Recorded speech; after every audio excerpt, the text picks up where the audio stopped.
So have you been praying and asking God to do something in your life and it just simply seems like it's not happening? Maybe you've been praying for a certain relationship to work out. Maybe you've been praying for a release of finances. Maybe you want this particular job, and no matter how hard you pray, it just seems like what you're asking for is getting farther and farther away. Maybe you need to take a few seconds and just simply say these words with me. Focus.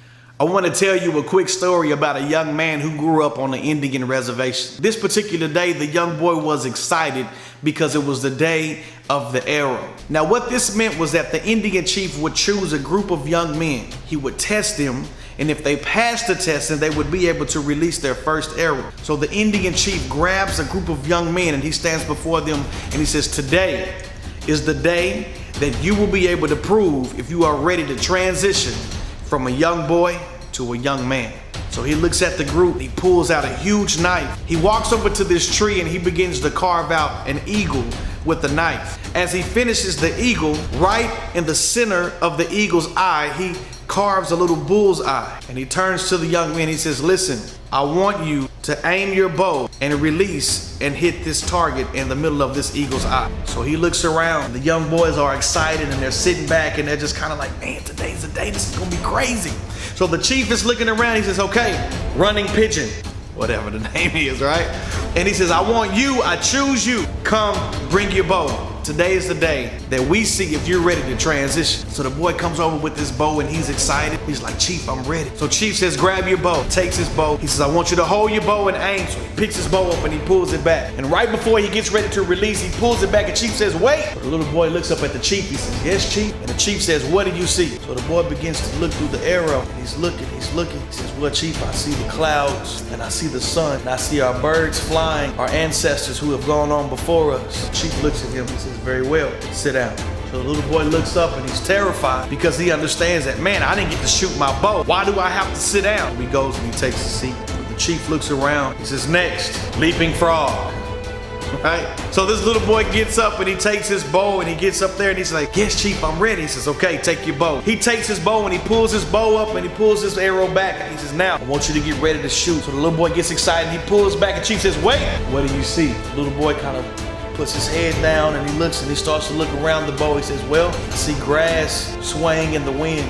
I see butterflies having conversation. I see our cattle and I see our livestock providing food for us for later. This is what I see." The chief turns around and says, "Very well, sit down."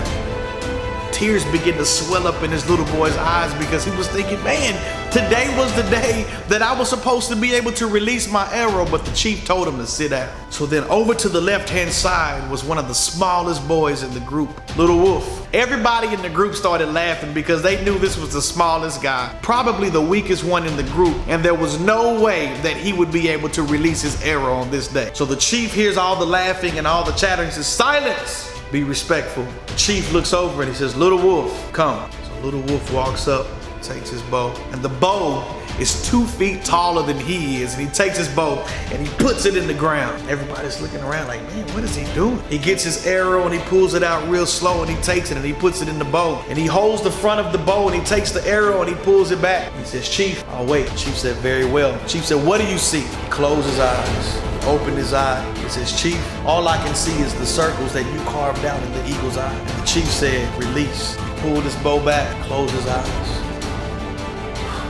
Released. The arrow takes off from the bow, cutting through the wind, cutting through everything that could possibly stop it, and lands right in the middle of the eagle's eye. All of the boys that were laughing immediately stopped. He stands before the people and says, "Today is the day that this young man has transitioned." Afterwards, one of the boys that were still frustrated about not being able to release the arrow, he walks up to the chief angry and he says, "Chief, I have a question. I've been practicing and I've been pulling my bow and I've been getting ready for this day. How in the world does one truly know when they're ready to release?" The chief looks at him and says really slowly, he says, "One is only ready to release when the only thing that they can see is their target." Now, I share this story with you because today you might be watching this and maybe you're asking God to release you, but unfortunately you know that there's something that you need to accomplish, but you're being distracted by what's in the background. What's in your background? Could it be the fact that you see your friends on social media possibly living a life that looks better than yours? Could you be distracted by money? Could you be distracted by other people's relationships? Could you be distracted by everything that you don't have? God is saying, I'm not going to release you until you could just simply focus on the target. What is our target? See, my target is in heaven, and I'll shoot forward like an arrow. And I know he sees me if he sees to feed the sparrow. Maybe you're not living in a world to where all the odds are against you. Maybe God is saying, I'm holding you back until you can just simply focus. But when you put yourself in a position that will allow yourself to just focus on what God has called you to do, watch, he'll release you and you'll hit the target every time. Just a thought.